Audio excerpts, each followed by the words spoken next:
قل يا عبادي الذين أسرفوا على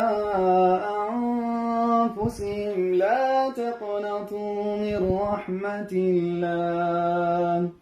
إن الله يغفر الذنوب جميعا إنه هو الغفور الرحيم وأنيبوا إلى ربكم وأسلموا له من قبل أن يأتيكم العذاب ثم لا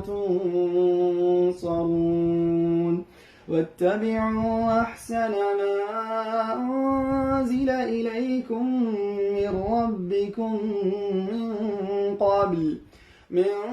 قبل أن يأتيكم العذاب بغتة